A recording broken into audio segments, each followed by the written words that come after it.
Hi guys. Okay, so today is day 8 and we are going to do budgeting this week. And some of you may already do this, some of you may not. Um, what we're going to go by is Dave Ramsey's budgeting tool because this honestly saved my life. Um, when I got out of college, I had zero idea how to budget, and I had all these bills, when you get out on your own. I had no idea how to decide where my money went, and I was just spending whatever, and I found out that got me in trouble really, really quick. So, in the files, I've attached a PDF, and this is Dave Ramsey's monthly cash flow plan. Now, on the very first page, it's going to show you step by step what you need to do. The number one thing I can tell you is check out the little, it's kind of a peachy orange color at the bottom of each category, and that tells you the percentages of your money that you want to use for that category. So for instance, let's do housing. Is like it's the third category. By the way, if you have not used this before, the way that he does his categories is from most important to like least important kind of thing. So first thing on the thing is charity. Like I said, this is a faith-based debt class.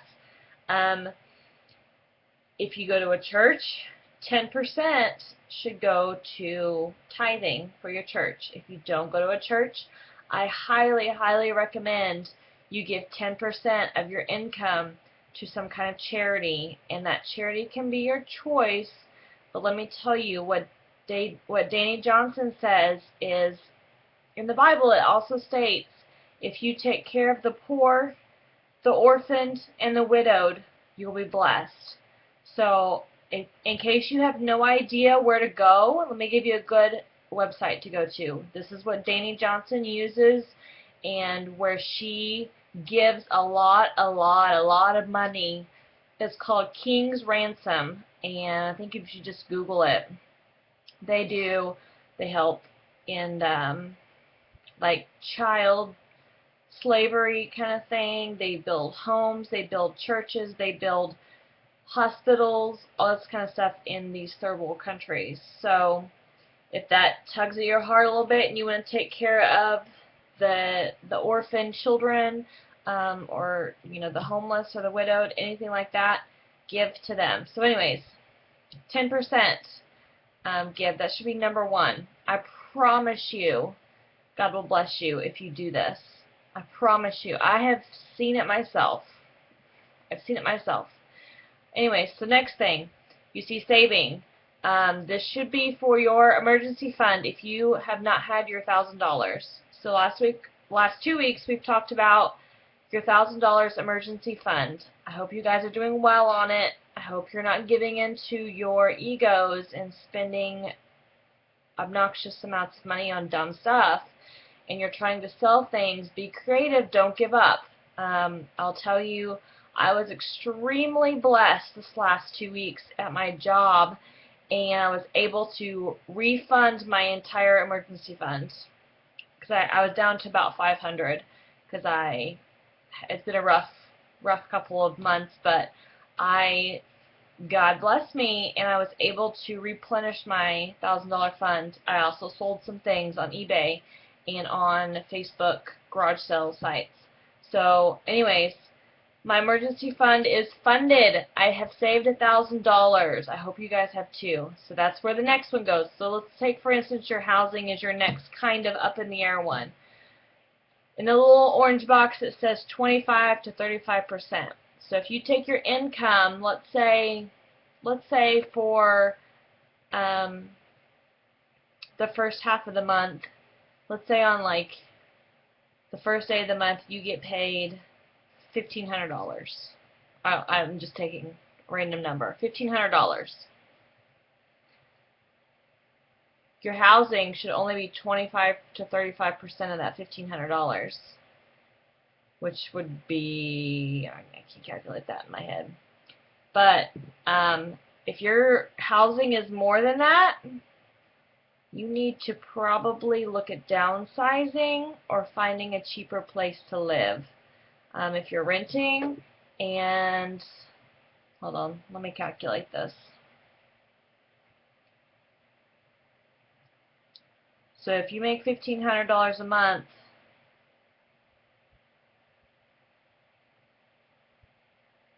if you make $1,500 the first part of the month, so let's say you get paid twice a month, so you make $3,000 a month. So, and by the way, those percentages are by the month, not by the paycheck. So if you make $1,500 a paycheck, so let's say you make $3,000 a month, then 25% of $3,000 is $750. So if you have a mortgage or whatever, and you're bringing home $3,000 a month, and your mortgage is your real estate taxes, your repairs, your association dues, all that's clumped into that same category. If that's more than $750, you need to take a reality check and try and get that down. Okay. So anyways, back to the plan. So go through each of these sections.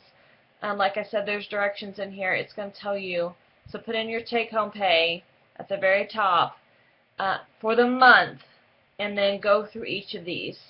So these are monthly bills. So what you need to do first is gather up all of your bills for the month. That's your rent or your mortgage, all of your electric, gas, water,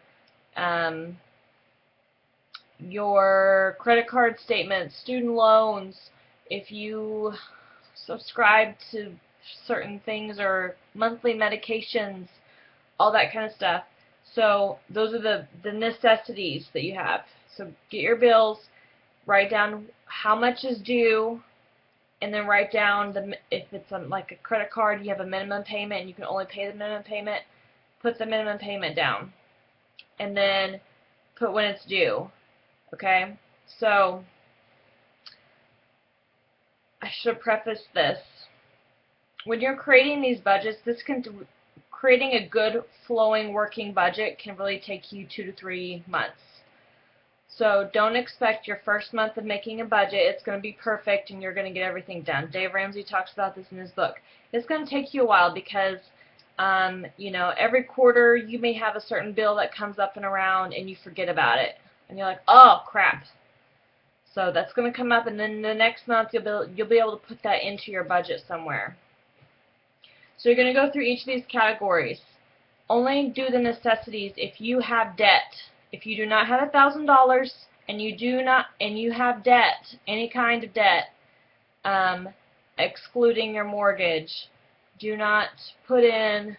There's a thing in here for clothing. Do not put in $200 a month for clothing. You got clothes in your closet, right? We've already went over all this. That's a luxury, okay? Remember about your groceries and your restaurant budget. Be very, very careful with that. For example, me, for one, I monthly do about $100 a month for groceries. I'm trying to cut it back because I'm still trying to eat from my pantry and my freezer. So I'm trying to not use all of that. And then restaurant, I give myself about $50 a month to go out to eat, and that's really just if I want to go out with friends and stuff, so that way I have money to go hang out with them like twice a month. Okay? You'll have your gas and oil. Try to estimate how much per month you're going to use on gas. You've got bills, you've got doctors, you've got insurance, child support, toiletries, child care, that kind of stuff. Put that in there of what you spend. Remember, luxury versus necessity, okay? And you should get to the very, very bottom, and you should have 0 left, okay? It's going to be really confusing, and I know it's going to be confusing. Basically, go through all these. Budget what you need, and then whatever is left, say you make $3,000 a month, but you've only expensed $2,600 a month for different bills and expenses and stuff like that. Your extra $400 should either A, go put it into your emergency fund, to fully fund your $1,000, or if you have your $1,000, then it should go towards your lowest credit card. Okay? So, if you have extra money at the end of your monthly paycheck, of your budget, then that money needs to go to either your $1,000. If your $1,000 is funded, then it should go to your credit card or your debt, your lowest debt. Okay? So say you have 3 credit cards. One's $500, one's $1,000, one's $2,000. Put it on that $500 credit card. Okay? Because guess what? That's going to be almost paid off if you have $400 left. Okay? You understand? So that's what you're going to do.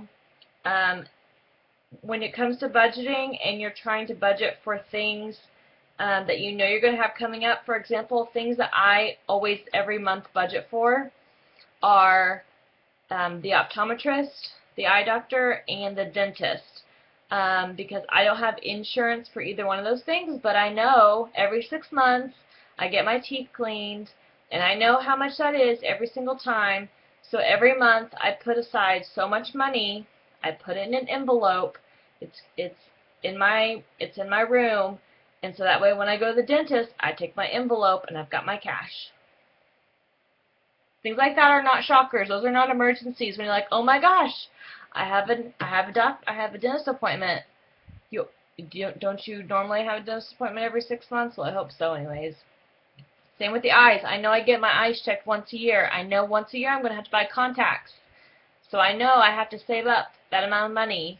So instead of coming up with a lump sum, I put a little bit aside each month. That way when I get there, then I know exactly how much I have. Okay? Here's another one.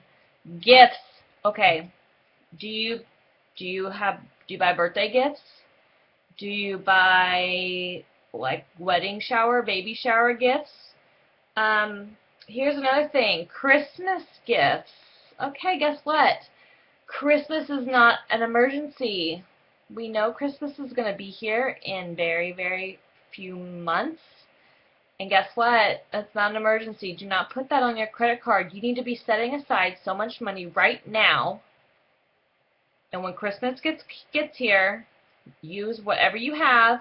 That's what you buy Christmas gifts for. Right now, honestly, I don't save money for Christmas gifts because I'd rather pay my debt off. Sorry, I'm going to make you a homemade card for free for Christmas this year. Why? Because how many of you give gifts and it's just stored somewhere anyways? You don't even use it. Okay? That's just my take. If you have kids, I understand it's a little bit different. But again, weigh your ego with your bank account. Okay? You don't need to buy your kid 15 of the newest toys every single year. How many of those toys do they use? Okay, so if you want to set aside $50 a month for Christmas, by the time you get there, you're going to have like $200-ish. Okay? Yeah, some of you guys are going like, well, I always spend $1,000 for Christmas gifts. Okay, go for it. Ego versus your bank account. Do you want to get out of debt? Do you want to save for that retirement? It's up to you. Up to you. People won't love you. They shouldn't love you any less if you don't buy them a $50 Christmas gift. They shouldn't. Anyways, okay, so those are things that you know you're going to have coming up, so you need to start saving for now. The last thing that I set aside money for is car repairs. I know every March I have to get a new tag for my car, and I know every state's different. I don't know what your rules are in your state, but I know every March I have to get an updated tag for my car. So that's about $100. So I set aside so much money per month. So when I get to March, I walk in there paying cash and I've got it. And then every month I keep putting aside. Same with tires. I know about every few years I'm going to have to get new tires for my vehicle. So I set aside so much per month. Because tires are expensive and you know that. If that's not an emergency. Now, if you have a random flat and your spare is not working, I mean, that's different. But when your tires wear out after a few years and you have to get new ones, that's not an emergency. Anyways, this is getting really long. So I hope this is helpful.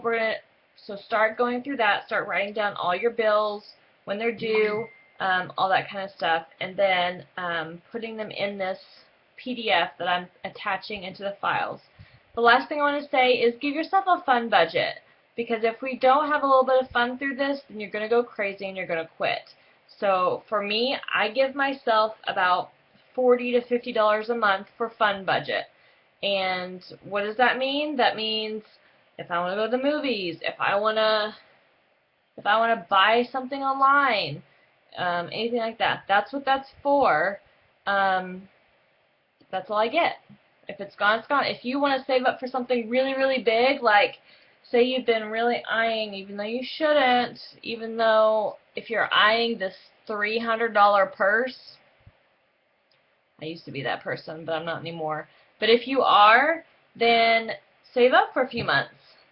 Save your fun money for a few months, and then you can buy yourself that ridiculously expensive purse that you're going to use for a few months and then put in the back of your closet. Anyways, okay, please comment below questions, what you need help with. We're all here to help each other. So see you guys tomorrow.